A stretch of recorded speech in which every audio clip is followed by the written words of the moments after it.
আসসালামু আলাইকুম ওয়া রাহমাতুল্লাহি ওয়া বারাকাতুহু। Good morning direction. আলহামদুলিল্লাহ, আমরা বর্তমানে আছি সৌদি আরব রিয়াদ বাতা ডিরেকশন অফিসে।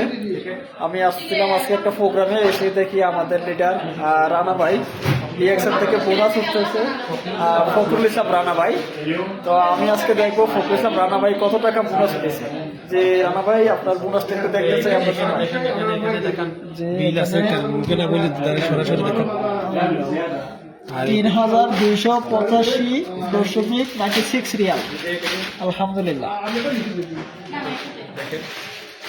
500, 1000, 1200, 1400, 1600, 1800, 2000, 2200, 2400, 2500, 2600, 2700, 2800, 30, 31, 32, 3200 রিয়াল, 3250, 60, 70, 80, 85, 86, 1 রিয়াল এটা দিয়ে দিচ্ছে। জি আলহামদুলিল্লাহ। আসলে ডিএক্সএল একটা জিনিস সুন্দর লাগলো কি, সেটা হলো যে এক রিয়ালও পাওয়া যায়।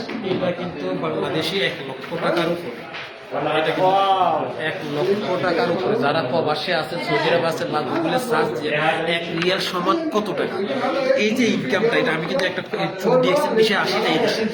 আমি কিন্তু কোম্পানি জব করতেছি, ওই কোম্পানিতে আমি বেতন পাইতেছি, ইনকাম পাইতেছি, কিন্তু তার পাশাপাশি আমি ডিএক্সএলটা করতেছি অবসর সময়টা দিয়ে আস্তে আস্তে ডিএক্সএলটাকে জিরো থেকে শুরু করে আস্তে আস্তে ছোট থেকে আস্তে আস্তে যেভাবে একটা গাছ ছোট থেকে আস্তে আস্তে বড় হয়, ঠিক আমি আস্তে আস্তে ডিএক্সএল প্রতিনিয়ত সময় দিতে দিতে আমার এই ডিএক্সএলটাকে টিম তৈরি করেছি, বিজনেস ডেভেলপ করেছি। পৃথিবীর 57 দেশে আমার একটা টিম আছে, আর সেখান থেকে বিজনেস হচ্ছে, আর বিজনেসের মাধ্যমে প্রত্যেক মাসে আমার ইনকাম।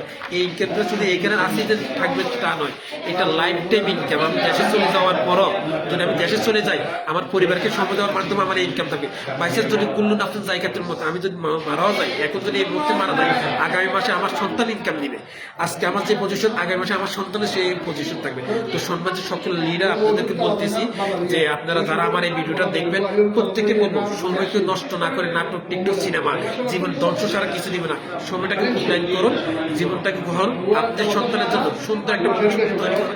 যারা আপনাদের সন্তান আমার মতন, আপনার যারা প্রবাসী কামলা না হওয়া লাগে, প্রবাসী কামলা না হয়ে যেন সেজন্য প্রবাসী ভ্রমণ করতে পারে, বিশ্বের দরবার ভ্রমণ করতে পারে, সৌদি আরবের মক্কা মদিনা আসে যেন হজ করতে পারে, সে ব্যবস্থা করুন। যেন কারো পরের অধীনে কাজ না করো, আল্লাহর ইবাদত করো, সেরকম একটা রাস্তা তৈরি করুন যেটা আছে। আসসালামু আলাইকুম ওয়া রাহমাতুল্লাহি ওয়া বারাকাতুহু।